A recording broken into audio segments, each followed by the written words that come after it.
여러분 반갑습니다. 화제누리 행정학에서 2023년도 9급 국회직 출제 문제를 가지고 다시 여러분들 앞에 섰습니다. 국회직 시험 이제 대체적으로 이제 8급, 9급 중심으로 문제들이 이제 출제가 되고 있는데 지난 6월에 이제 8급 시험이 있었고 그리고 이제 지난 8월 말에 이제 9급 시험이 있었어요. 그래서 그 9급 시험 문제들을 가지고 여러분들 다시 한번 만났습니다. 9급 국회직 문제 역시도 국회에서 출제가 되는 문제들 같은 경우에는 입법 공무원의 취지에 굉장히 좀 부합하는 그런 문제들이 나온다. 계속해서 국회직 시험에 대해서는 제가 그렇게 말씀을 드리고 있는데요. 이번 시험 같은 경우에는 그런 부분들보다는 행정학의 일반적인 부분들에 조금 더 집중한 그런 문제들이 조금 출제가 된 것 같아요. 그래서 상대적으로 국회직 시험의 내용들을 봤을 때 상대적으로의 난이도는 조금 낮아진 그러한 문제의 양상들을 좀 보여주고 있습니다. 물론 이제 입법과 관련되어 있는 내용들의 문제들도 한 문제 출제가 되기는 했습니다만은 전체적으로 문제의 내용들은 일반 행정학의 내용들을 그렇게 크게 벗어나는 문제들이 아니었어요. 그래서 기본 내용이라든지 심화 내용들을 좀 충분하게 공부했다라고 하면 그렇게 실수를 하거나 그렇게 해서 실점을 할 만한 가능성은 그렇게 높은 문제가 아니었다. 이렇게 이제 생각을 할 수 있겠습니다. 그래서 여태까지 제가 다뤄봤었던 국회직 문제 가운데서는 상당히 좀 쉬운 편에 속했던 그런 문제가 아닌가라는 생각이 들어요. 전반적으로 문제 분포도 상당히 좀 고르게 나온 것들을 생각할 수가 있겠습니다. 근데 이제 지문 자체가 이제 5개가 나오다 보니까 이제 그 5개 가운데서 하나를 골라야 하는 이 같은 상황들이 다소 이제 여러분들을 조금 힘들게 하지 않았을까라는 생각은 조금 들어요. 일반직을 대비하고 계시는 분들이나 또 국회직을 대비하고 계시는 분들 마찬가지겠습니다만 일반직을 대비하시는 분들 가운데서도 조금 하드코어의 훈련을 조금 해보고 싶다라고 하시면 이 국회직 시험 문제들을 한번 다루어 보실 것 권장을 드리겠습니다. 그럼 지금부터 1번부터 문제가 어떻게 출제가 되었는가 하는 것들 하나하나씩 좀 생각을 해보도록 하지요. 문제 1번 보겠습니다. 자, 1번입니다. 행정의 민주성에 부합하는 것만을 보기에서 모두 고르면 그랬습니다. 민주성이라는 이야기가 나오면 1차적으로는 이제 참여를 연관해 둬라 이렇게 이제 말씀을 드렸었어요. 그래서 폐쇄적으로 봤을 때는 조직 내부에서 어떠한 일들을 결정할 때 구성원들의 참여를 확실하게 보장하는 것. 다음에 어떠한 서비스들을 해나가는 데 있어서, 대외적으로 서비스를 해나가는 데 있어서 국민들의 어떤 니즈라든지 국민들의 요구를 수렴해서 서비스를 제공하는 것. 이런 것들이 이제 대표적인 행정의 민주성과 관련이 있는 내용이다. 그래서 이 참여와 더불어서 대외적인 성격과 대내적인 성격. 이제 두 가지를 이제 염두에 두어야 한다. 그래서 대내적 민주성이나 대외적 민주성 이 부분들에 대한 이야기들을 했었는데요. 자, 그러면 거기에 부합하는 것만을 골라라. 그렇게 이야기를 했습니다. 기억부터 보시면 의사결정의 분권화예요. 자, 의사결정을 분권화해서 결정의 권한을 여러 세계 분산시켜 놓는 것은 조직 내부의 대내적 민주성에 해당이 되는 내용이죠. 그러니까 일단 기억은 맞는 이야기가 되겠습니다. 다음, 니은. 옴부즈만 제도가 있습니다. 이 옴부즈만 제도 같은 경우에는, 외부의 어떤 제도라든지 법률에 대한 어떤 참여, 이런 것들을 국민들이 지적하고 국민들이 개선할 방안들을 낼 수 있도록 하는 이 같은 움직임들이죠. 그래서 이 옴부즈만 제도 같은 우리나라에서는 시행이 되고 있지는 않습니다만은 국민들의 의사를 수렴할 수 있다라는 측면에서 이건 대외적 민주성에 해당이 되는 내용이다. 이렇게 우리가 볼 수가 있어요. 그래서 니은도 맞는 이야기가 되겠습니다. 자, 근데 이제 디귿, 비용 편익 분석이 나왔는데요. 이 비용 편익 분석이라고 하는 것은 그냥 계량적인 결과죠. 경제적인 결과에 따라서 모든 것들을 움직이고 그 비용과 편익의 관계를 바탕으로 해가지고 이것이 합리적이냐 아니냐라는 것들을 결정하는 부분이기 때문에 뭐 다른 구성원들의 어떤 의견이라든지 뭐 내부 조직 구성원이나 외부의 국민들의 어떤 의견 표현 이런 것들하고는 좀 관련이 없는 내용이 될 수가 있어요. 그러니까 참여와는 조금 연관이 없는 그러한 부분이라고 볼 수가 있겠습니다. 따라서 지금 민주성에 부합하는 것을 골라라. 그러면 기역과 니은 두 가지가 해당이 될 수가 있겠어요. 자, 기역, 니은을 선택한 2번이 그래서 정답이 된다. 이렇게 우리가 생각할 수 있겠습니다. 그러니까 민주성이라고 하는 것은 구성원의 참여를 바탕으로 하는 행위다. 이렇게 우리가 생각하시게 된다면 참여를 이끌어 나갈 수 있는 요인들 골라 쓰는데 어려움이 없었을 것 같아요. 1번 정답 2번이 되겠습니다. 자, 다음 2번입니다. 정책 문제의 구조화 방법에 대한 설명으로 옳지 않은 것은 그랬습니다. 자, 정책 문제를 구조화하는 방법들은 여러 가지가 있었어요. 그래서 뭐 가정 분석, 분류 분석, 등등등. 지금 여기도 나와 있는 내용들이 경계 분석, 가정 분석, 유추 분석, 계층 분석, 분류 분석. 전부 다 우리가 정책 문제 구조화 방안에 대해서 설명을 했던 내용인데요. 자, 우선 1번. 분류 분석은 문제의 구성 요소를 분해하여 식별함으로써 개념을 명료화한다. 이게 구성 요소를 분해하는 것이 어떠한 요소들로 이루어져 있는가? 나누어 놓는 내용들이죠. 1번은 맞는 이야기가 되겠습니다. 자, 다음. 계층 분석은 가능성 있는 원인의 식별 또는 문제 상황의 인과관계를 규명한다. 그러니까 어떠한 층층이 이 문제가 해결이 되면 그 다음의 문제는 무엇이 있고 또 그 다음 문제가 해결이 되면 그 다음의 과제는 어떤 것들이 있는가 하는 것들이 층층이 나타나는 이 같은 상황들. 그러니까 그러한 원인들이 어떻게 꼬리에 꼬리를 물고 연결이 되어 있는가 하는 것들을 생각해 보는 내용이죠. 2번도 맞는 내용. 다음 3번.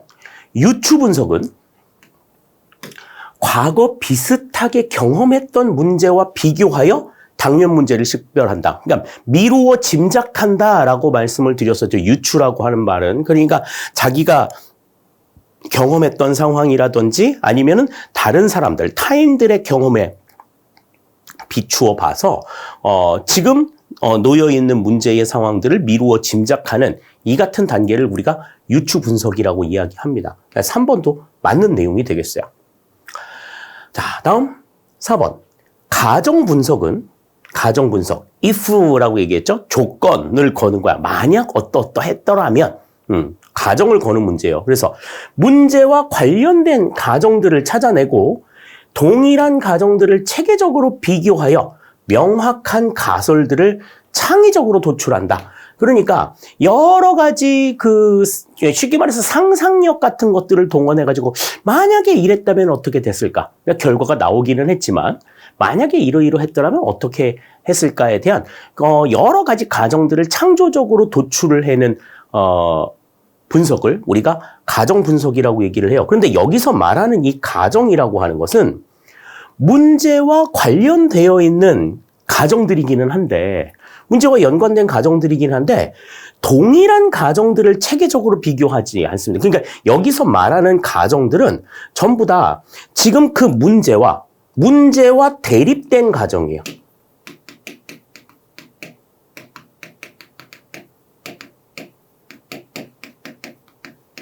문제와 대립된 가정. 지금 나타나 있는 상황들과 반대되는 상황에 대한 내용들이에요. 그러니까 동일한 가정들을 비교하는 게 아닙니다. 동일한 가정을 비교하는 게 아니라 서로 상반된. 그러니까 대립되는 가정들을 체계적으로 비교해서 명확한 가설들을 창의적으로 도출하는 내용이다. 따라서 지금 4번은 지금 맞는 내용이 아니다. 이렇게 이제 생각을 할 수가 있겠어요. 가정 분석 같은 경우에는 그 드러내놓는 가정들이 문제와 관련이 되어 있는 내용이지만 대립된 가정이다. 이렇게 우리가 생각을 해두셔야 되겠습니다. 4번이 틀린 내용이 되겠고요. 다음 5번. 경계 분석은 문제의 위치와 존재 기간 그리고 문제를 형성해온 역사적 사건들을 구체화하고 현재 문제와 다른 문제들의 관계를 파악하여 문제의 경계를 추정한다. 다시 말해서 어디서부터 어디까지가 문제이며 또 이 문제는 어느 정도의 깊이를 가지고 있는가 하는 것들을 판단해내는 분석이 경계 분석이죠. 5번도 맞는 이야기가 되겠습니다. 따라서 2번에서는 지금 옳지 않은 걸 골라라 그랬으니까 여기서는 4번이 정답이 되는 것 생각을 할 수 있겠어요. 자, 다음 3번입니다. 보수주의 정부관의 특징. 보수주의 정부관의 특징으로 옳은 것만을 보기에서 모두 고르면 그랬습니다. 국가관에 관해서 우리가 이야기를 할 때 행정의 주체를 놓고 이야기하면서 이념에 따라서 국가를 구분할 때 이제 보수주의 정부와 이제 진보주의 정부로 구분을 한다라고 말씀을 드렸었는데, 자, 이 보수주의 정부 같은 경우에는 어떤 특징들을 가지고 있었죠? 인간을 합리적 경제인으로 가정하고, 그러니까 경제적인 이해관계에 따라서 합리적으로 판단하는 존재다. 이렇게 이제 생각을 하고, 그 다음에 이제 기회의 평등을 강조한다. 기회의 평등을 강조한다. 모두에게 똑같은 기회를 부여해주는 이러한 내용들이 정의로운 내용이다. 이렇게 이제 강조하죠. 그래서 기회의 평등을 강조해서 시장을 굉장히 신뢰하고 어떻게 보면 뭐 맹신한다고도 볼 수 있고 정부를 좀 불신하는 이 같은 특징들을 보여준다. 이렇게 우리가 정리를 했었어요. 자, 그러면 그와 관련된 내용들에 있어서 이제 보수주의 정부 간의 특징들을 좀 살펴보면, 자, 기업. 복지국가는 이제 정부가 모든 국민들의 삶에 전부 다 개입하고 관여할 수 있도록 해주는 내용이죠. 그러니까 이거는 지금 진보주의 정부 간에 해당이 되는 내용입니다. 기업은 해당 사항이 없고요. 자, 다음 니은. 합리적 경제인. 합리적 경제인은 아까 말씀드린 대로 보수에서 지향했던 인간관이다. 이렇게 얘기했고, 다음 경제적 자유를 강조한다. 그렇죠. 자본주의 사회에서 시장에서 자유롭게 경제 활동할 수 있는 것들 강조하는 것. 그러니까 니은도 지금 맞는 이야기가 되겠어요. 다음 리을. 조세 제도를 통한 소득의 재분배. 소득 재분배. 어떤 재원의 분배 같은 것들이 시장에서 이루어진 상황이 불공정하다고 보기 때문에 그 관계를 다시 설정하는 문제는 이거는 진보주의에서 강조가 되는 내용이 되겠죠. 리을도 틀린 내용이 되겠고. 다음 미음. 시장의 결함과 윤리적 결여를 인지하고 있다라고 하는 것도 이거는 진보주의 정부 간의 특징이죠. 보수주의 정부는 시장을 굉장히 신뢰한다. 이런 특징들을 가지고 있고, 자, 그래서 미움도 지금 해당이 안 되고, 최소한의 정부의 역할, 정부의 어떤 개입을 최소한으로 줄이는 것이 최선이다. 이렇게 본 것 보수주의의 입장이다. 이렇게 볼 수가 있겠어요. 따라서 지금 보수주의 정부 간의 특징으로 옳은 것을 골라라 그러면 니은, 디귿, 비읍 이렇게 이제 세 가지가 되겠죠. 따라서 니은, 디귿, 비읍을 언급해 놓은 4번이 정답이 되는 것 확인을 할 수가 있겠습니다. 아닌 기역과 리을과 미음은 보수주의 정부 간의 특징이다라고 하는 것도 같이 좀 정리를 해 두실 필요 있을 것 같아요. 3번의 정답 4번이 되겠고요. 그 다음 4번입니다. 자, 우리나라의 공공기관에 대한 설명으로 옳지 않은 것은 그랬습니다. 옳지 않은 것. 자, 1번. 공공기관은 정치적 이념에 따라 설립되기도 한다. 자, 정치적 이념은 아까 우리가 살펴봤었던 뭐 보수주의나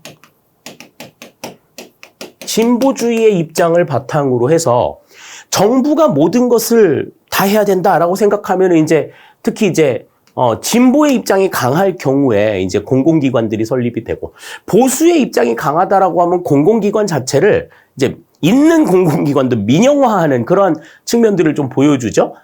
근데 이제 진보주의의 색채가 조금 강하게 되면은 이제 공공기관의 설립이 조금 늘어나게 되는 모습들을 보여줍니다. 1번 맞는 이야기입니다.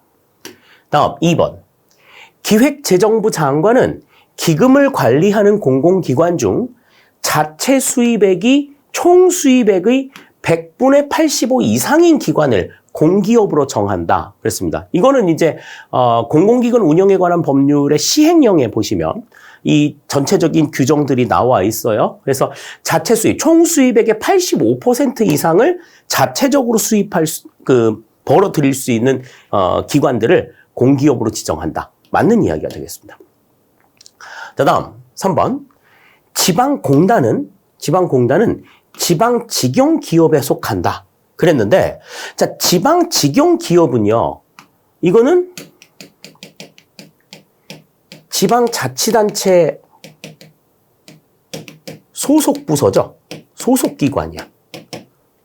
지방자치단체 소속기관으로서, 정부가 직접, 지방자치단체가 직접 운영하는 기관을 우리가 지방직용기업이라고 얘기해요. 상하수도 사업소, 대표적인 내용이라고 말씀을 드렸고요. 다음에 이제 지방공단은 지방공사와 더불어서 별도 법인, 그러니까 지방자치단체와는 다른, 지방자치단체 소속이 아닌 별도의 법인체로 구성이 되어 있는 기관입니다. 물론 이제 지방자치단체가 뭐 50% 이상을 출자하는 그러한 모습들을 보여주는데 이거는 별도 법인체이기 때문에 지방직용기업에 속하지 않습니다. 그러니까 속하지 않는다.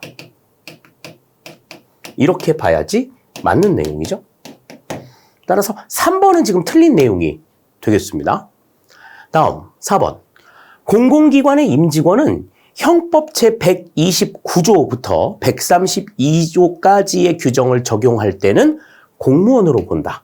그랬는데 지금 이 형법 129조, 뭐 수뢰나 알선수재, 그 다음에 뭐 제3자 뇌물수수, 그 다음에 뭐 알선수뢰, 뭐 이런 내용들, 그러니까 부정부패에 연루가 되어 있는 이 같은 규정을 적용할 때는 공무원들과 똑같이 처분을 내립니다. 그러니까 이 내용들과 관련해가지고 임용 결격 사유가 발생이 되면은 뭐 이제, 당연 퇴직이 이루어지는 것들, 우리가 이제 국가공무원법을 통해서 확인을 했었는데, 마찬가지로 공공기관의 임직원들도 이 같은 부정부패에 연루가 되었을 때는 공무원으로 본다는 얘기는 공무원들과 똑같이 처분을 내린다라고 이렇게 생각을 하시면 되겠어요? 4번 맞는 이야기가 됩니다. 다음 5번. 공기업의 경영실적 평가 결과 경영실적이 부진한 공기업의 기관장 상임이사는 임명권자가 해임할 수 있다. 그렇죠. 그러니까 임기 만료 전에 해임도 할 수 있다라고 하는 것 생각을 해두셔야 돼요. 5번도 맞는 이야기가 됩니다. 따라서 4번에서는 지금 틀린 내용이 3번이 틀린 내용이 된다 하는 것 생각을 할 수 있겠습니다. 자, 다음 이제 5번 문제 보시죠. 자, 계층제에 대한 이야기가 나왔습니다. 계층제에 대한 설명으로 옳지 않은 것은 그랬어요. 자, 계층제에 대한 설명, 뭐 여러 가지 특징들이 있었는데 그와 관련된 내용으로 옳지 않은 걸 골라라. 1번부터 보죠. 계층 수가 증가하게 되면 의사 전달의 왜곡이 일어날 가능성이 커진다. 그렇죠. 계층의 수가 많아지면 전달 하면서 의사 전달이 잘못될 가능성이 굉장히 높아지죠. 1번 맞는 이야기입니다. 우리 뭐 캠핑 같은 데 가가지고 쭉 앉아있는 사람들한테 이렇게 귓속말로 내용 전달하면 맨 처음에 전달한 내용들과 마지막에 그 전달을 들은 내용들이 완전히 다른 이야기가 나와. 뭐 어느 정도 비슷한 얘기가 나오는 게 아니라 완전히 다른 얘기가 나온다. 이거 생각하셔야 돼요. 그 1번이 그래서 맞는 이야기가 됩니다. 다음. 조직 내 권한이 위임되는 통로로 작용하며 행정 책임의 한계를 분명히 하는 준거가 된다. 그렇죠. 조직 내의 권한이 어떻게 분산이 되느냐 하는 것들 계층제에 다 나타나고 어떠한 사람이 어느 정도의 책임을 한다라고 하는 것도 분명하게 나타나기 때문에 행정 책임의 한계를 명확히 하는 준거가 된다. 맞는 이야기가 됩니다. 다음 3번. 하위 계층 간 갈등과 분쟁을 조정하여, 조장이 아니야, 조정해서 조직의 통일성과 안정성 유지에 기여한다. 계층제가 가지고 있는 가장 대표적인 특징이라고 볼 수가 있겠죠. 다음 4번. 부처 할거주의가 발생하여 동일 계층의 부서 간 조정이 어려워질 수 있다. 그러니까 부처 할거주의. 그러니까 조직 내에서 어떤 특정한 부서의 희생이 필요로 하는 상황에서 이의 여하를 막론하고 내 소속 부서만 손해 안 보면 돼. 내 소속 부서만 이익 보면 그만. 이렇게 생각하게 되는 이 같은 입장을 우리가 부처 할거주의라고 이야기하죠. 계층제 문제점으로 제시가 되는 내용이다. 이렇게 볼 수 있겠습니다. 자, 다음 5번. 환경 변화에 신속히 대응함으로써 국민 수요에 대한 대응성을 높여준다 그랬는데 이 계층제 같은 경우에는 딱 경직되어 있는 그러한 조직 구조를 보여주고 있기 때문에 환경 변화에 신속히 대응하지 못합니다. 대응하지 못함으로써 국민 수요에 따른 대응성도 높여주지 못하는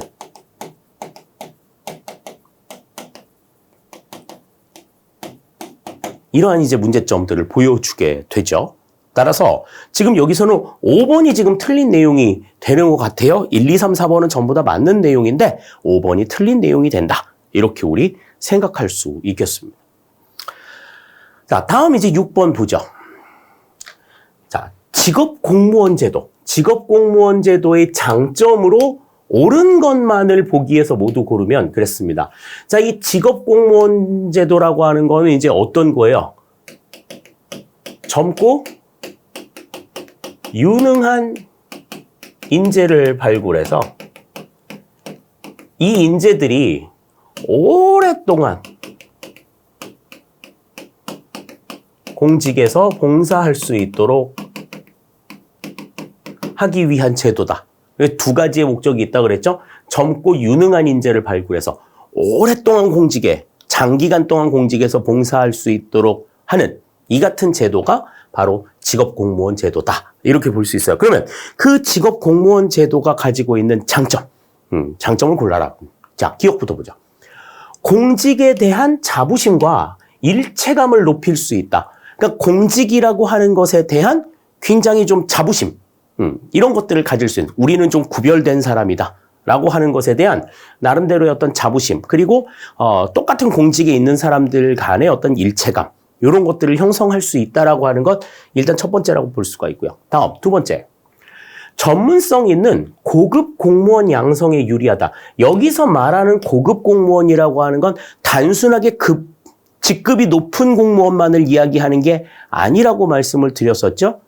바닥에서부터 밑바닥에서부터 올라가가지고 높은 자리에 올라가서 이 자리에 있는 사람들이 밑에 사람들이 어떻게 일하는지를 전부 다 쫙 다 꿰일 수 있는 그런 전문성을 가지고 있는 것. 그런 전문성을 가지려고 하면 젊었을 때부터 공직에 입문해가지고 굉장히 오랫동안 근무를 할 수 있어야 된다 하는 겁니다. 니은도 맞는 이야기죠. 그러니까 기억, 니은 전부 다 맞는 이야기가 되겠습니다. 다음, 디귿. 행정의 계속성과 일관성을 유지할 수 있다.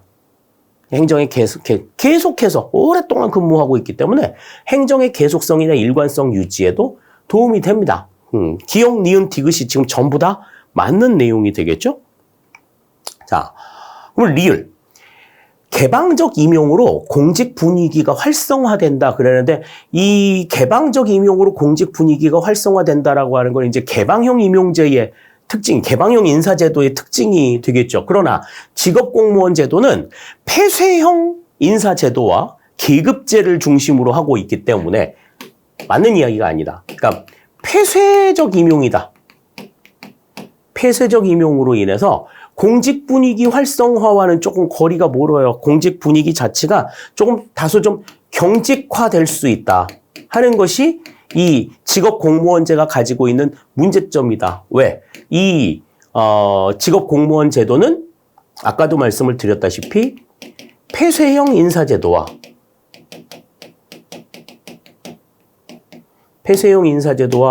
계급제를 기반으로 하고 있다. 기반으로 하고 있기 때문에 개방적 임용, 공직 분위기 활성화와는 다소 조금 거리가 멀다고 볼 수가 있어요. 따라서 리을은 맞는 이야기가 아니다. 이렇게 이제 볼 수가 있겠습니다. 따라서 지금 6번에서는 지금 정답이 리을만 제외한 기역, 니은, 디귿을 담은 3번이 정답이 된다. 이렇게 우리 볼 수가 있겠네요. 자, 다음 7번입니다. 자, 정부 규제에 대한 설명으로 옳지 않은 것은 그랬어요. 자, 옳지 않은 것. 뭐, 여러 가지 내용들이 나와 있는데, 자, 첫 번째부터 보시죠. 규제 피라미드는 규제 영향 분석 및 규제 개혁 위원회 심사를 통해 규제 법령을 줄여나가는 것이다. 그런데 규제 피라미드라고 하는 규제 자체가 피라미드 형태로 나와 있는 거죠. 그러니까 처음에는 작은 규제부터 시작을 하다가 점점 규제의 내용이 늘어나는 이 같은 상황들을 설명하는 내용이기 때문에 규제 영향 분석 및 규제개혁위원회의 심사를 통해서 규제의 법령 자체가 늘어나는, 줄여나가는 게 아니라 늘려나가는, 점점 규제가 규제를 낳고 규제가 규제를 낳는 이 같은 악순환들이 계속 일어나는 이러한 상황들을 우리가 규제 피라미드라고 이야기를 합니다. 규제를 줄여나가는 것과는 좀 거리가 멀어요. 1번 그래서 틀린 내용이 되겠습니다. 자, 다음 두 번째. 규제의 역설 이론에 따르면 새로운 위험만 규제하다 보면 사회 전체의 위험 수준은 증가하게 된다. 그렇죠. 네. 새로운 위험만, 새로 발생하는 위험들만 계속 이렇게 찾아 나가다 보면 규제 자체가 위험을 방지하는 것이 아니라 오히려 더 위험을 또 증폭시켜 나가는 그러한 상황들로 나타나게 된다 하는 것이 규제의 역설이 되겠습니다. 자, 다음 규제 샌드박스, 모래상자죠. 모래상자. 규제 샌드박스는 신기술 서비스, 그리고 그 다음에 신기술 제품의 육성을 저해하는 경우 해당 규제를 면제 유예시키는 것이다.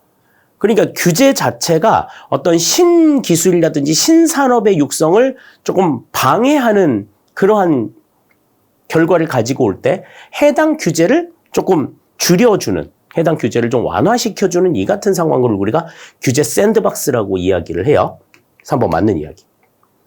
다음 4번 규제 일몰제, 선셋 러라고 얘기를 하는 거죠. 해가 지는 거야. 그래서 규제를 신설하거나 강화하려는 경우에 존속시켜야 할 명백한 사유가 없는 규제는 존속 기한 또는 재검토 기한을 설정하는 것이다. 그러니까 일정한 기한을 정해놓고 이 규제는 이때까지만 하는 거다. 뭐 2023년 12월 31일까지 이 규제는 유효하다. 그러면 그 규제가 2023년 12월 31일까지만 유효하고 2024년 1월 1일부터는 규제가 없어지는 거야. 이게 이제 이 규제 일몰제죠. 맞는 이야기입니다. 존속 기한이나 재검토 기한을 선정해 놓는 이 같은 제도죠. 자, 다음 5번째. 네거티브 리스트는 규제로 인하여 제한되는 권리나 부과되는 의무는 한정적으로 열거하고 그 밖의 사항은 원칙적으로 허용하는 방식이다. 그러니까 제한되는 권리나 부과되는 의무, 이 규제의 이 내용들이 이제 네거티브한 내용들인 거지. 하지 말아야 될 것, 해서는 안 되는 것, 할 수 없는 것.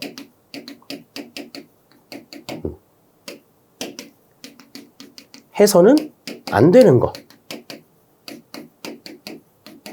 이런 것들을 규제해 놓고 나머지는 전부 다 허용하는 방식이다. 우리 그 네거티브 규제나 포지티브 규제에 대한 말씀도 드렸었죠. 네거티브 규제라고 하는 것은 그러한 내용들이다. 맞는 이야기가 되는 겁니다.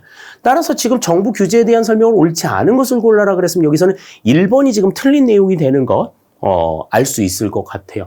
전체적으로 지금 이 그 보기의 내용들이 뭐 많은 생각을 하게 한다거나 이런 내용들은 없습니다. 그냥 기본적인 내용들을 좀 충분하게 이해를 했다 그러면 확실하게 우리가 이해할 수 있는 그런 부분들이에요. 자, 그런 부분들 계속해서 조금 유념해 가시면서 자, 8번 문제 보도록 하시죠.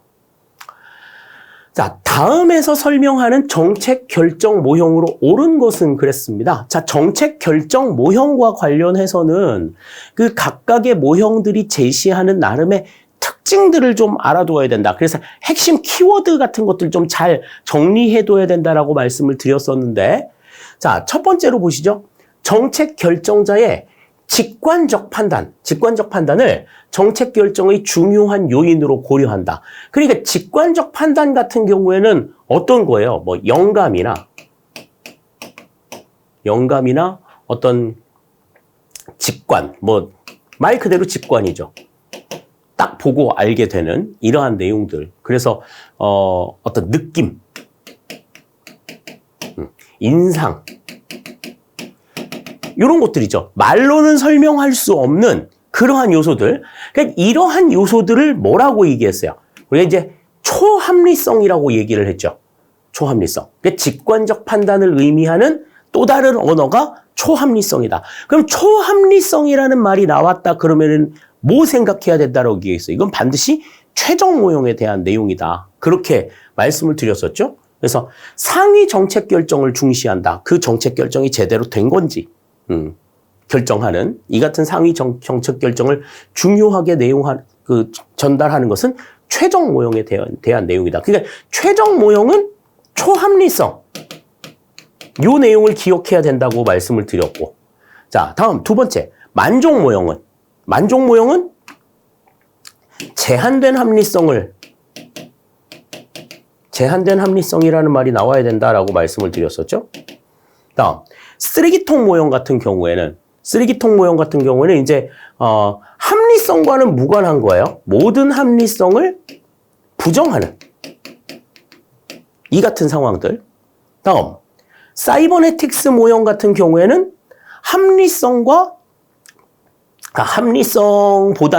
합리성보다는 어떤 현상, 자극에 대한 직관적인 반응, 습관적인 반응, 그러니까 자극에 대한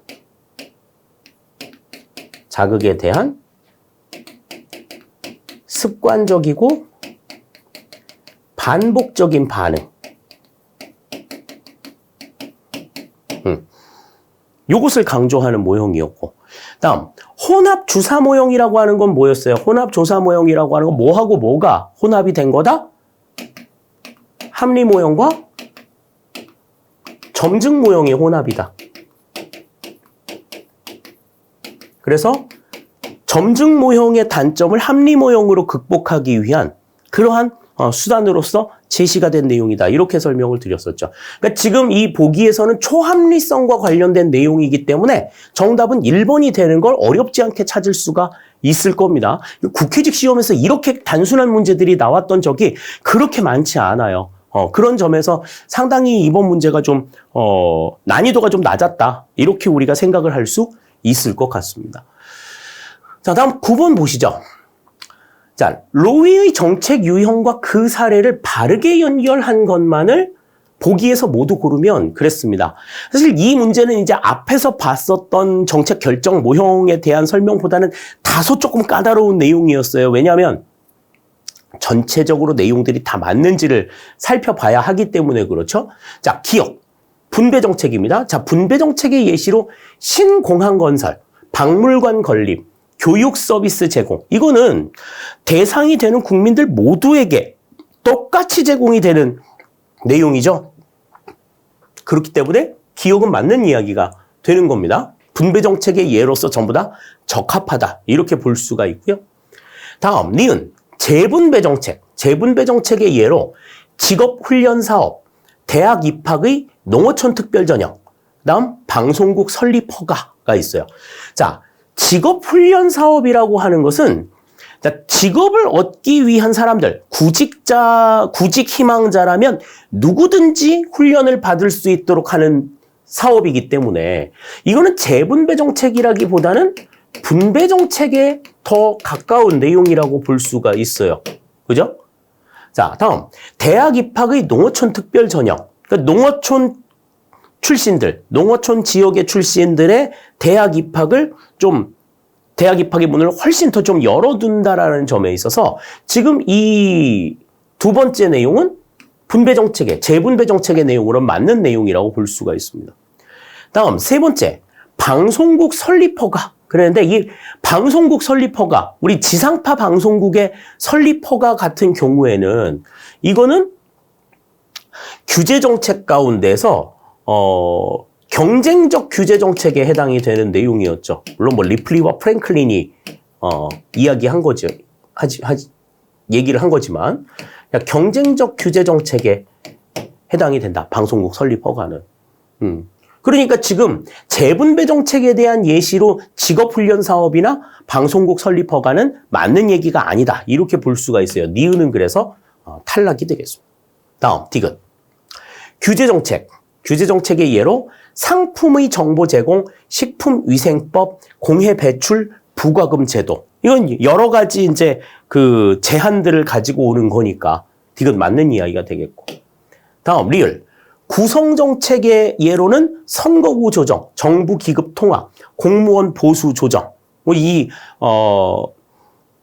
선거구의 조정이나 정부의 기구 조정, 이거는 뭐 대표적인 구성 정책의 예라고 말씀을 드렸었죠. 그러니까 지금 바르게 연결된 내용들은 니은을 제외하고 나머지 3개가 해당이 될 거다. 따라서 기역, 디귿, 리을이 옳은 내용이다. 기역, 디귿, 리을을 골라놓은 3번이 여기서는 정답이 된다. 이렇게 우리가 생각할 수 있겠습니다. 자, 다음 10번입니다.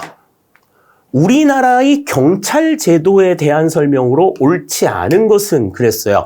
자, 우리나라의 경찰 제도, 뭐 경찰 행정에 대해서만, 경찰 공무원만 이 내용을 알 수 있는 게 아니죠. 특히 이제 2021년부터 이제 자치경찰 제도가 시행이 되면서 경찰권의 일부가 지방자치단체로 이제 이관이 되었기 때문에 그 내용들을 바탕으로 해서 내용들을 좀 정리하실 필요가 있을 것 같아요. 자, 옳지 않은 걸 골라라 그랬습니다.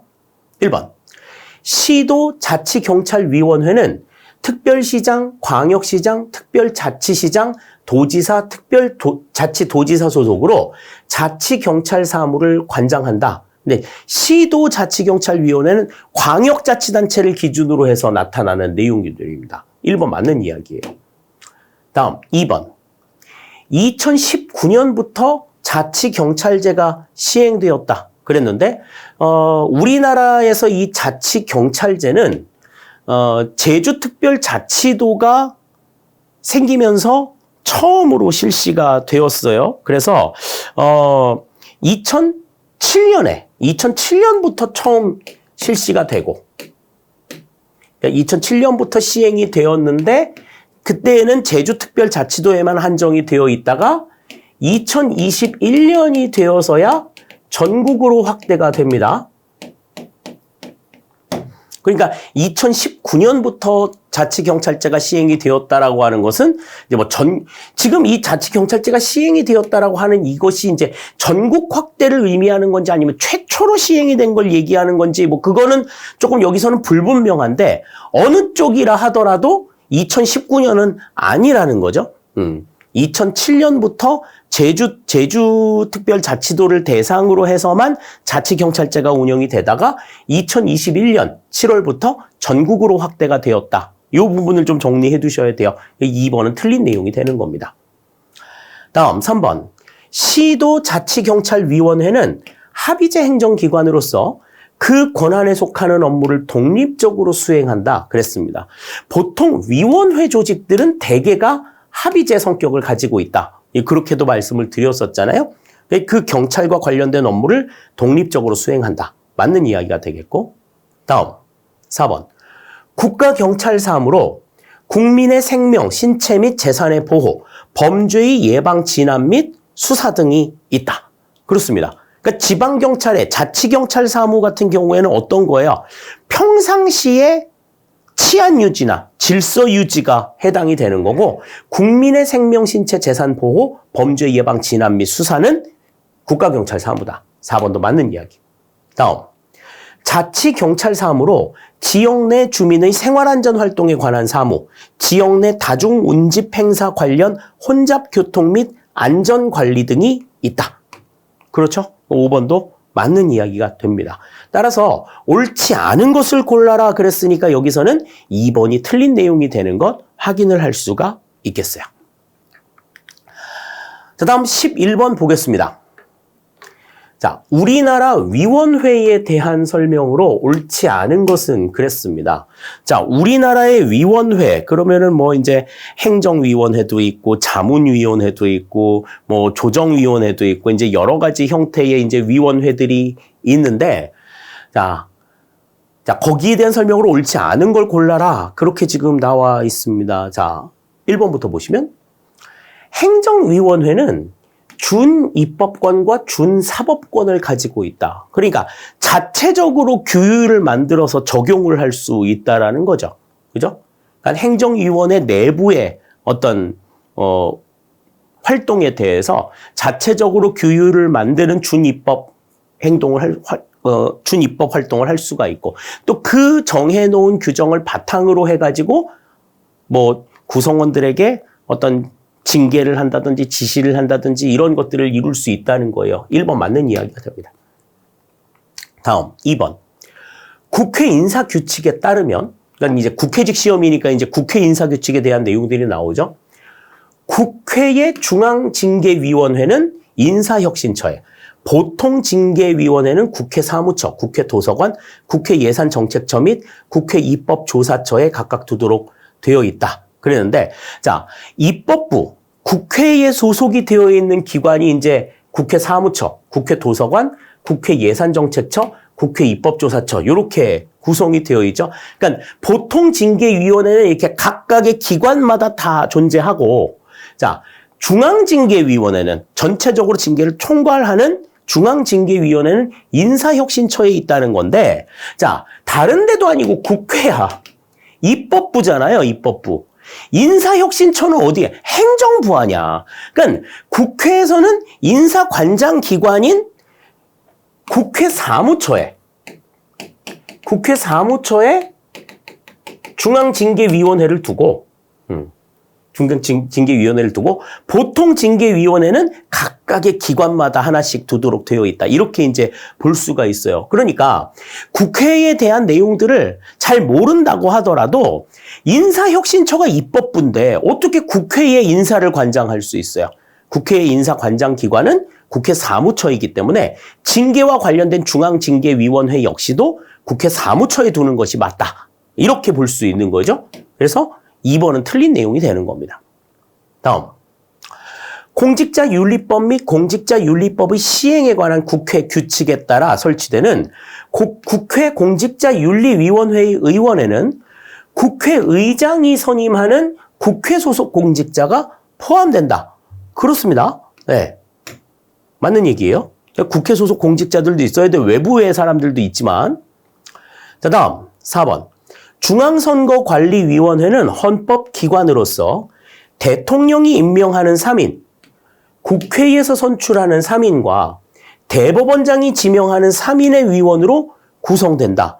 독립기관이잖아요. 독립기관 같은 경우에는 인사권한 자체를, 그 위원회 인사권한 자체를 대통령, 행정부 수반인 대통령과 국회에서 선출하는 입법부가 선출하는 3인과 대법원장, 사법부의 수장이죠. 대법원장이 지명하는 3인으로 위원으로 구성을 한다. 맞는 이야기입니다. 헌법재판소도 마찬가지예요. 헌법재판소의 대법관들 같은 경우에 9명으로 구성이 되어 있죠. 이 9명도 역시 입법부, 행정부, 사법부가 3인씩 지명을 하도록 되어 있어요. 이것들 생각하셔야 됩니다. 4번 맞는 이야기. 다음 5번. 조정위원회는 개인 간 혹은 단체 간 의견을 조정 통합하는 목적으로 설치된 위원회로서 언론중재위원회가 이에 해당한다. 그러니까 언론의 보도, 잘못된 보도라든지 이런 것들을 좀 시정할 수 있도록 그러한 목적으로 운영이 되는 조직이 언론중재위원회가 되겠죠. 조정위원회의 대표적인 예시가 된다. 이렇게 볼 수가 있겠습니다. 따라서 11번의 정답은 2번이 되는 것 우리가 알 수 있겠어요.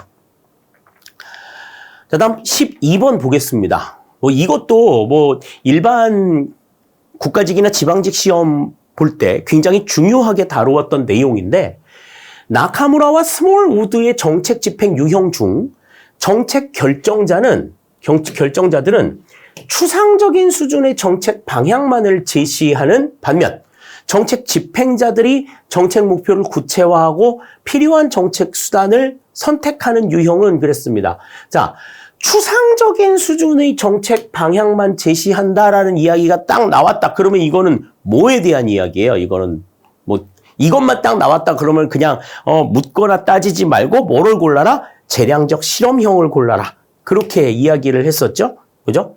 가장 이제 이 결정자들이 그러니까 쉽게 말해서 집행자들의 재량이 부족한 게 고전적 기술자형이고, 그 다음이 지시적 위임형이고, 그 다음이 협상형, 다음에 네 번째가 재량적 실험형이고, 다섯 번째가 이제 관료적 기업가형, 관료제적 기업가형이다. 그렇게 이제 설명을 드렸었는데, 추상적 수준의 정책 방향을 제시한다라는 요 말이 나왔다라고 하면 이거는 이제 4번이 정답이다라고 하는 걸 그냥 묻거나 따지지 말고 그대로 파악을 해라. 그렇게 말씀을 드렸어요. 자, 그래서 12번의 정답은 4번이 되는 것 우리가 알 수 있겠습니다. 자, 다음 13번입니다.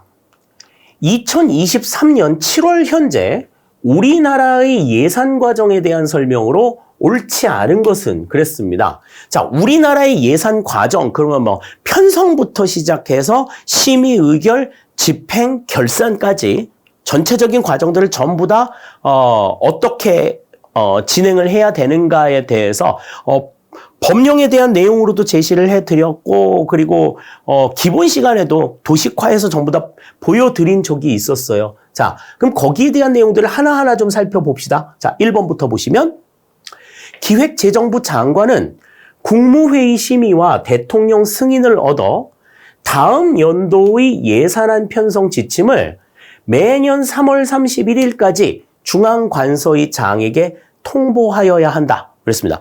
그러니까 다음 연도의 예산안 편성 지침을 매년 3월 31일까지 각 중앙관서에 전달을 해서 중앙관서가 그 지침 하에 예산 요구서를 작성하도록 해야 되는 거죠. 1번 맞는 이야기입니다. 다음 2번. 중앙관서의 장은 소관부처의 세입 세출 예산, 계속비, 명시 이월비 및 국고 채무 부담 행위 요구서를 작성하여 매년 5월 31일까지 기획재정부 장관에게 제출하여야 한다. 그러니까 지금 이 요구서라는 게 뭐예요? 예산 요구서를 얘기하는 거예요. 예산에 들어갈 내용들이 세입세출 예산, 계속비, 명시이월비, 국고채무 부담 행위 요것들이니까 예산의 구성이 이렇게 되어 있기 때문에 그 예산 요구서를 작성해서 5월 31일까지 기획재정부 장관에게 제출해야 한다. 2번도 맞는 내용입니다. 다음 3번. 국가재정법에 의하면 정부는 회계연도 개시 120일 전까지 정부 예산안을 국회에 제출하여야 한다 그랬어요. 그러니까 예산안 제출 시한이 헌법에 규정이 된 내용과 국가재정법에 규정이 된 내용이 다르다라고 말씀을 드렸죠. 자, 지금 국가재정법이라고 하는 분명한 명시가 나와 있기 때문에 120일 전까지다. 맞는 이야기가 되는 겁니다. 자, 다음 4번. 기획재정부 장관은 국가결산 보고서를 종합해. 그러니까 각 그 기관들의 그 결산 보고서를 취합해서 하나로 묶어놓은 게 국가결산 보고서라고 말씀을 드렸죠. 그 국가결산 보고서를 종합해서 다음 연도 4월 10일까지 감사원에 제출하여야 한다. 맞는 얘기입니다. 결산 검사를 실시할 수 있도록 4월 10일까지 감사원에다 제출을 하면 감사원은 4월 10일까지 그 국가 결산 보고서를 받아가지고 결산 검사를 진행하고 그 결산 검사 보고서를 5월 20일까지 다시 국회에 송부를 해야 하도록 되어 있죠. 3번도 맞는 이야기. 자, 정부는 국가 결산 보고서를 다음 연도 6월 30일까지 국회에 제출하여야 한다. 그런데 결산 검사가 끝나고 나서 그러니까 5월 20일까지 감사원으로부터 그 결산 검사 보고서를 송부를 받으면 결산 보고서와 결산 검사 보고서를 같이 해서 6월 30일이 아니라 5월 31일까지 다음 연도 5월 31일까지 국회에 제출하도록 되어 있습니다. 그러면 이 제출받은 국가결산보고서와 결산검사 보고서를 가지고 이제 국회는 결산검사와 승인을 하게 되는데 결산검사와 승인은 정기국회가 있기 전까지 그러니까 정기국회가 매년 9월 1일 날 개회를 하기 때문에 정기국회 이전까지라고 하면 이제 8월 31일까지가 되겠죠. 8월 31일까지 결산검사를 결산검사하고 승인하는 과정들을 거치게 됩니다. 그러니까 지금 여기에서는 5월 31일까지라고 이야기한 지금 6월 30일까지라고 얘기한 5번이 지금 틀린 내용이 되겠죠.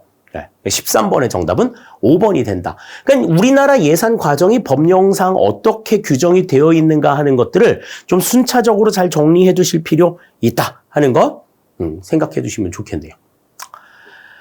자, 다음 14번입니다. 우리나라의 공무원 단체에 대한 설명으로 옳지 않은 것은 그랬습니다. 자, 공무원 단체 그러면 대표적으로 이제 공무원 노동조합을 생각해야 된다. 그렇게 이제 말씀을 드렸었는데요. 뭐 공무원 노동조합 그러면은 뭐 여러 가지가 있었죠. 특히 이제 뭐 전국 공무원 노동조합, 전국 민주공무원 노동조합, 뭐 전국 교직원 노동조합 등등등등 여러 가지 이제 노동조합이 있었는데, 자, 1번부터 보죠. 행정기관의 조직과 정원의 관리에 관한 업무를 담당하는 공무원은 노동조합에 가입할 수 없다. 그러니까 행정기관의 조직과 정원의 관리에 관한 업무를 담당하는 사람은 노동조합에 가입을 할 수가 없어요. 그 노동조합의 의견 자체가 그러니까 노동조합의 어떤 의견이나 이런 것들이 영향을 미칠 수 있는 분야가 아닌 거죠, 여기는. 그래서 여기에 관한 업무를 담당하는 사람들은 노동조합에 가입할 수 없습니다. 1번 맞는 이야기예요. 다음 2번. 공무원의 승진 및 전보에 관한 사항은 교섭 대상이 될 수 없다. 그렇습니다. 이거는 명령이죠. 그 조직의 명령이기 때문에 조직의 명령 자체가 교섭의 대상이 될 수 있는 건 아니다. 2번도 맞는 내용입니다. 다음.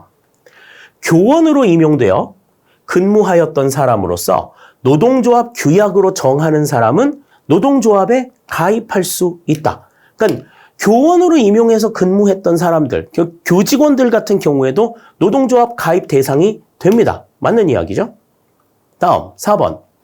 국가와 지방자치단체는 공무원이 전임자임을 이유로 승급이나 그 밖의 신분과 관련하여 불리한 처분을 하여서는 아니 된다. 그러니까 노동조합의 전임자에 대해서 승급이나 신분과 관련해서 불리한 처분을 해서는 아니 된다. 그래서 이 노동조합의 전임자로 지정이 되게 되면 임용권자는 그 해당 공무원이 그 노동조합의 활동에 전념을 할 수 있도록 휴직 처리를 합니다.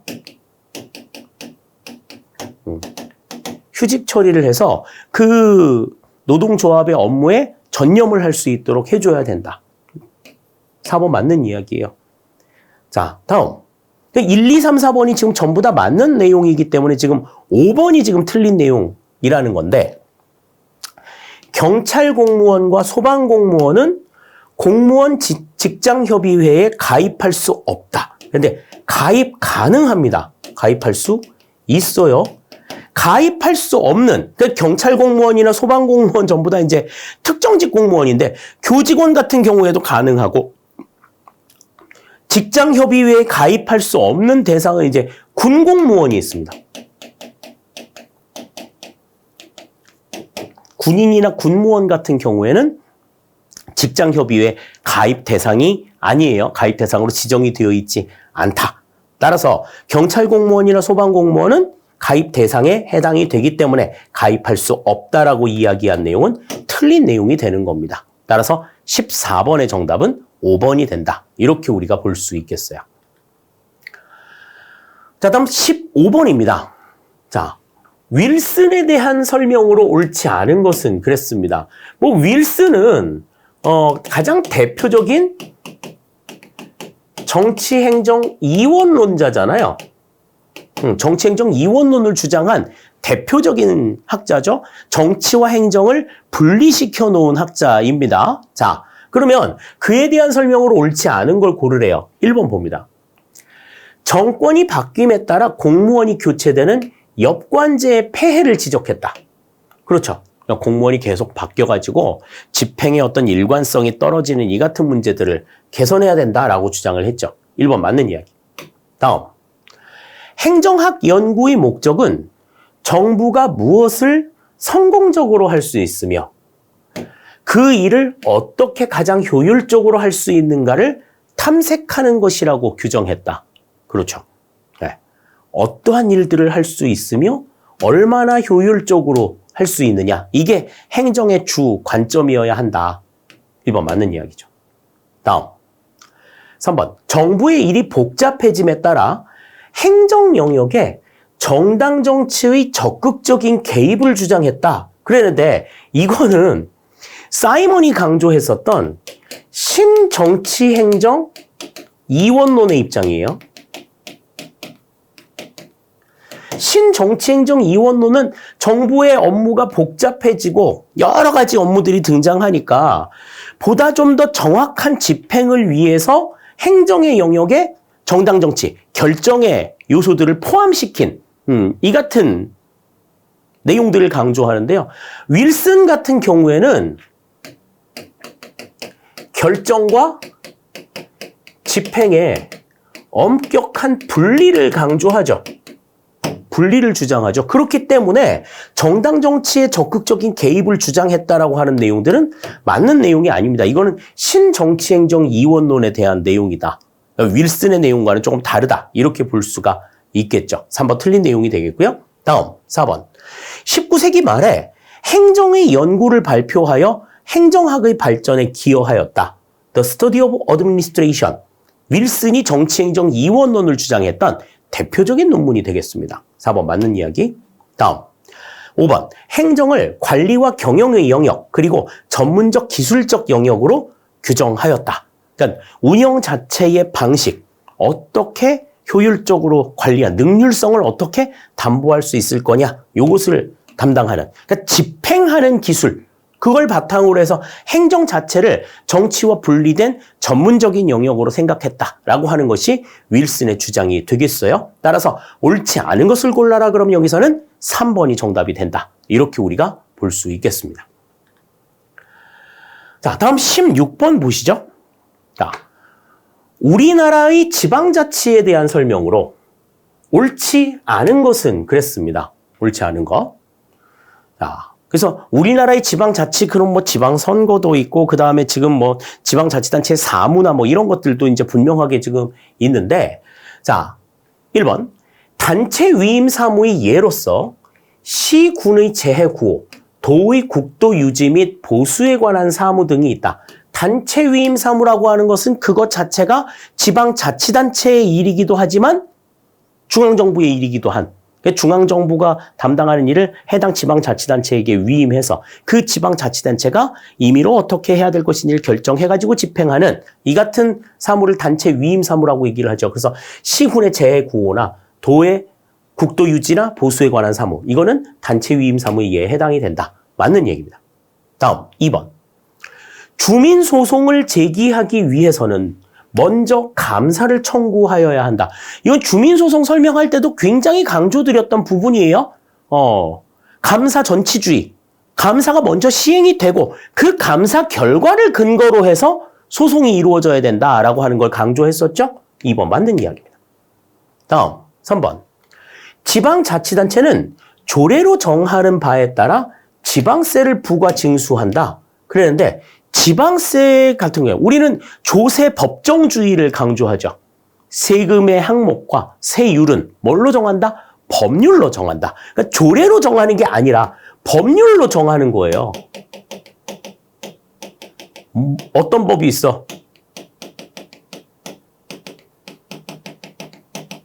지방세법이 있잖아요. 그죠? 지방세법이 따로 존재를 합니다. 그러니까 조례에 근거해가지고 세금을 과세를 하는 게 아니다. 이거 알아두셔야 되는 거죠. 3번 틀린 내용이 됩니다. 다음 4번. 일정한 요건을 갖춘 외국인에게는 주민 소환 투표권이 부여될 수 있다. 그렇습니다.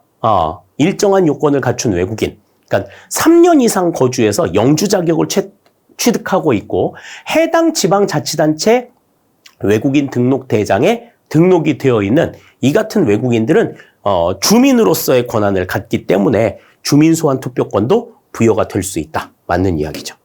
다음 5번. 지방의회에 청원을 할 때에는 지방의회 의원의 소개를 받아 청원서를 제출하여야 한다. 그렇죠. 예, 청원서 제출해야 됩니다. 맞는 이야기가 되겠어요. 옳지 않은 걸 골라라 그러면 여기서는 3번이 정답이 됩니다. 3번이 틀린 내용이 된다. 지방세 부과 징수와 관련된 것은 법률에 의한 것이다. 다시 한번 정리를 해 두시죠. 자, 다음 17번입니다. 사회적 자본에 대한 설명으로 옳지 않은 것은 그랬습니다. 자, 사회적 자본이라고 하는 것은 뭐였어요? 구성원 간의, 사회 구성원 간의 어떤 유대관계의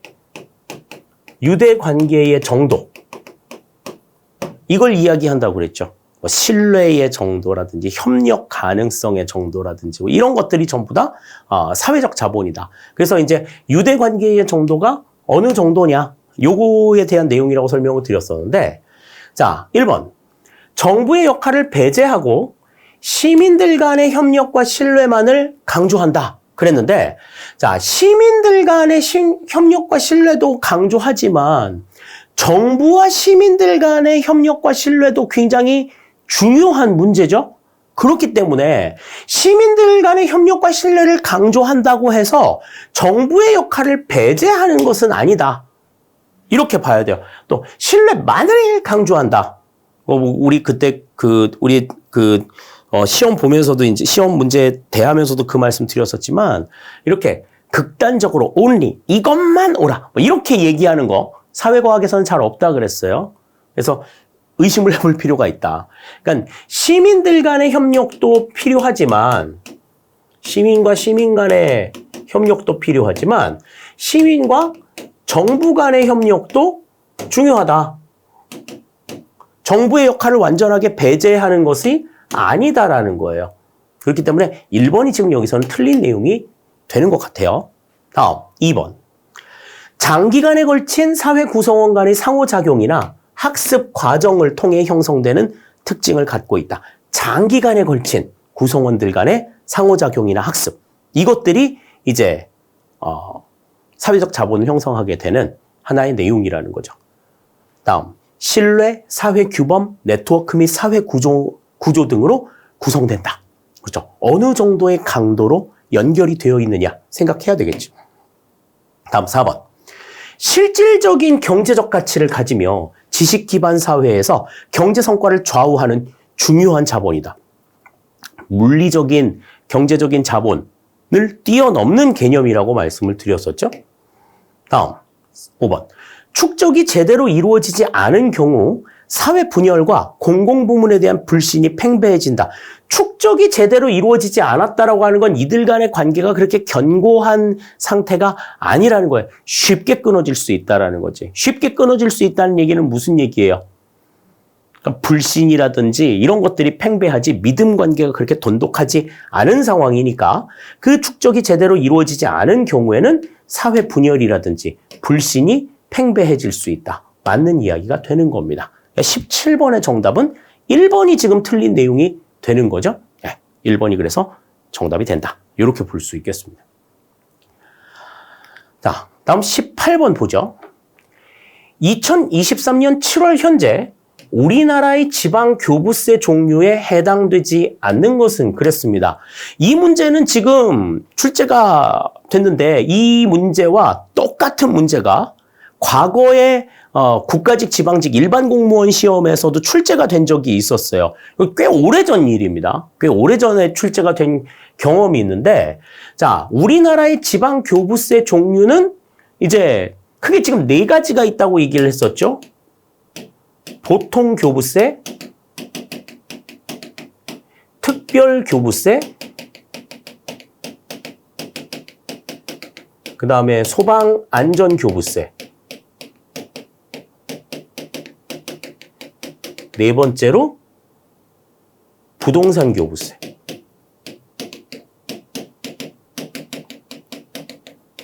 이렇게 이제 4가지가 있다.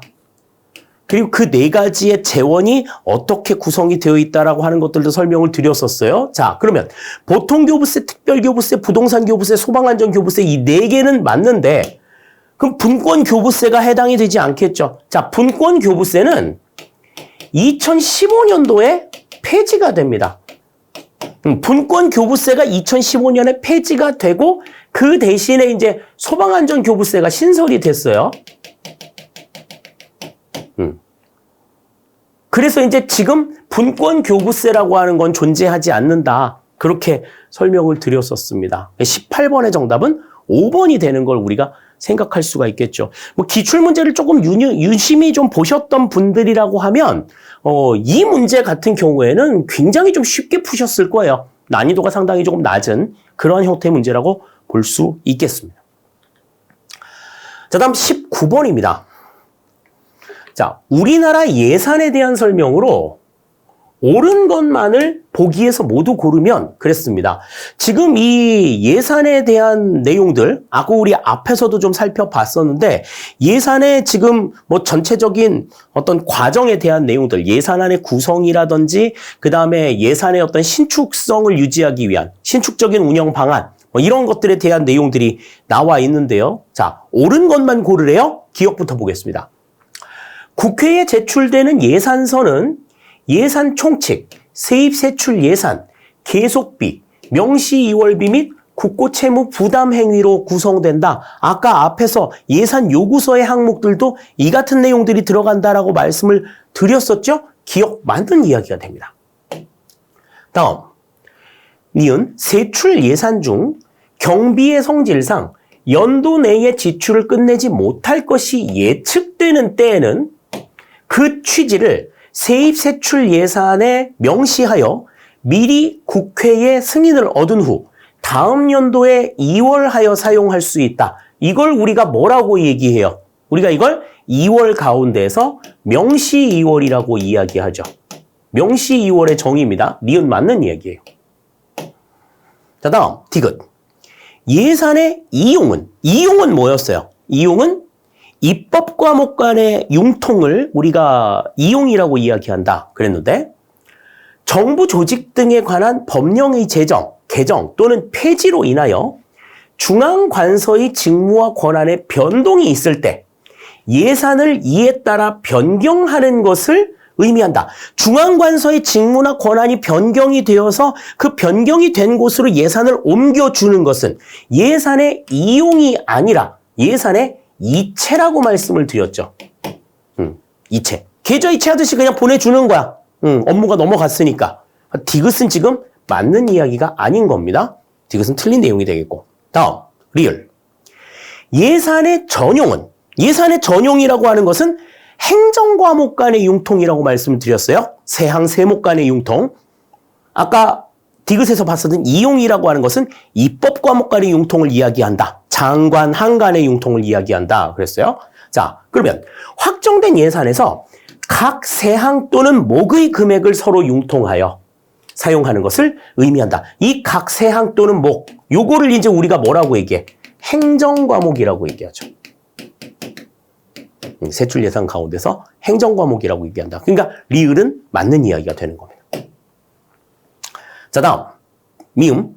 국회는 정부의 동의 없이 정부가 제출한 지출 예산 각 항의 금액을 증가하거나 새 비목을 설치할 수 있다. 그랬는데 집행은 정부가 하는 거잖아요. 그러니까 정부가 제출한 예산안에 대해서 국회가 임의로 지출 예산의 금액을 증가시키거나 새 비목을 설치할 수 없습니다.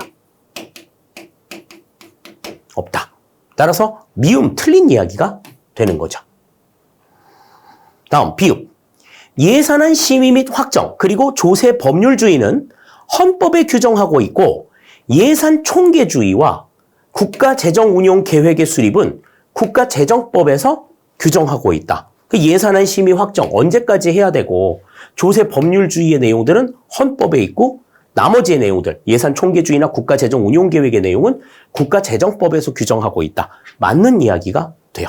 따라서 지금 여기에서는 옳은 것을 골라라 그러면은 기역과 니은과 리을과 미음, 비읍, 리을과 비읍이 되겠죠. 디귿하고 미음은 해당이 안 된다. 이렇게 이제 우리가 생각할 수 있겠어요. 따라서 기역, 니은, 리을, 비읍 이렇게 이제 네 가지가 맞는 내용이겠죠. 자, 그러면 그 네 가지를 담고 있는 거는 뭐예요? 예, 2번이 정답이 된다. 이렇게 우리가 생각을 하시면 될 것 같습니다. 이제 마지막 문제가 되겠네요. 자, 정부를 보는 관점에 대한 설명으로 옳지 않은 것은 그랬습니다. 뭐 정부에 대한 내용들이 이제 어떻게 정부에 대한 인식이 어떻게 바뀌어 왔는가에 대한 내용인데, 자, 1번부터 보시면 야경 국가인 19세기 자유주의 국가에서 정부는 소극적인 질서 유지만을 담당하고 나머지 국민 생활 부문에서는 최대한으로 개인의 자유를 인정해야 한다고 보았다. 소극적으로 소극 국가를 강조했던 내용이죠. 1번 맞는 이야기가 됩니다. 다음 2번. 1930년대 대공황 이후 케인즈주의, 루즈벨트 대통령의 뉴딜 정책은 큰 정부관을 강조하였다. 시장 실패, 이 문제를 극복하기 위해서 정부의 직접적인 개입을 강조하는 특징들 보여주고 있었죠. 다음 3번. 1979년에 취임한 영국의 대처 수상은 공기업 민영화, 공공주택 민간 매각 등 정부의 기능 축소를 지향하였다. 그랬습니다. 70년대 후반에서 80년대 초까지, 그러니까 대처리즘이라고 이야기하는 그 대처 수상의 이 경제 정책과 또 81년도에 이제 출범했던 미국의 레이건 행정부의 레이거노믹스라고 하는 것들은 전부 다 작은 정부를 지향하는 그러한 특징들을 보여주고 있다. 이런 말씀을 드렸었어요. 자, 3번은 맞는 이야기가 되겠고, 4번. 1980년대 미국의 레이건 대통령은 신냉전 시대를 맞아 정부 기능 확대를 통한 크고 강력한 국가를 지향하였다 그랬는데, 정부 기능 확대를 주장하지 않아서 정부 기능의 축소를 주장했죠. 축소를 바탕으로 작지만 강력한 국가를 지향하였다. 그러니까 부국 강병을 얘기하는 거야. 정부의 개입을 축소시키고 군사력의 증진 뭐 이런 것들을 통해서 작지만 강력한 국가를 지향하였다. 이렇게 봐야지 맞는 이야기가 됩니다. 4번은 그래서 틀린 이야기가 되겠고. 다음 5번. 21세기에는 신공공관리론이 민주성, 형평성, 공공가치 등을 소홀하게 다루었다는 비판을 바탕으로 후기 신공공관리론이 대두되었다. 오늘날에 이제 등장한 내용들이 이제 되겠습니다. 최근에 이제 등장한 이 개념들, 특히 공공가치를 강조하는 내용들, 이러한 것들이 이제 오늘날에 조금 제시가 되고 있는 내용들이에요. 20세기 후반에서 이제 21세기 요즘에 이르기까지 제시가 되고 있는 내용이라고 볼 수가 있겠습니다. 따라서 옳지 않은 것을 골라라 그랬을 때는 여기서는 4번이 정답이 되는 것 확인을 할 수가 있겠어요. 자, 이렇게 해서 이제 우리가 전체적으로 1번부터 20번까지의 내용들을 다 살펴봤습니다. 국회직 시험 문제가 사실 난이도가 조금 높은 시험이에요. 일반 국가직이나 지방직 시험보다는 난이도가 조금 있는 내용들이기 때문에 시험을 준비하는 입장이나 시험을 좀 보셨던 입장에서는 다소 지금 이번 시험이 조금 쉬웠을 시험이에요.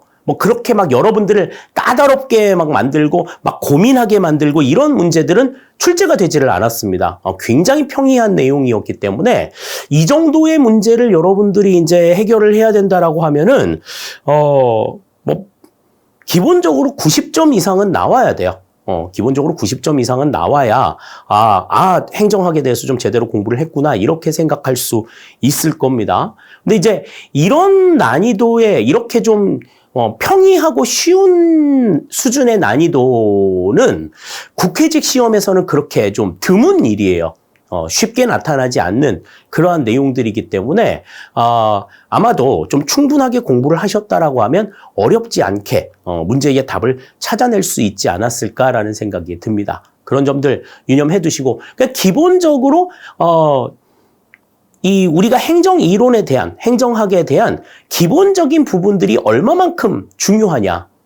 그러니까 난이도를 조금 강조하는 시험에서도 이 기본적인 부분만큼은 굉장히 강조하고 있다라고 하는 것을 알게 해주는 시험이 이번 시험이 아니었나라는 생각을 갖게 되거든요. 그렇기 때문에 기본 이론들을 중심으로 해서 하나하나 차근차근 벽돌을 쌓아가는 그런 마음으로 여러분들이 내용 정리를 해주시면 좋을 것 같고요. 또 시험 준비를 하시는 입장에서도 다급하게 막 문제 해결만 해보려고 이렇게 하기보다는 좀 시간이 좀 걸리더라도 충분하게 기본 이론이나 심화 이론들을 좀 숙지한 상태에서 문제 적응력을 키워나가는 그런 훈련들을 가져주시기를 당부드리겠습니다. 자, 해설 강의 여기서 모두 마치도록 할게요. 여러분들이 기본 이론에 대한 충실한 이해, 이런 것들을 강조하는 시험이었다라고 하는 것들을 좀 유념해 두시고 앞으로의 시험에서도 최선을 다해 주시기를 당부를 드리겠습니다. 해설 마치겠습니다. 감사합니다.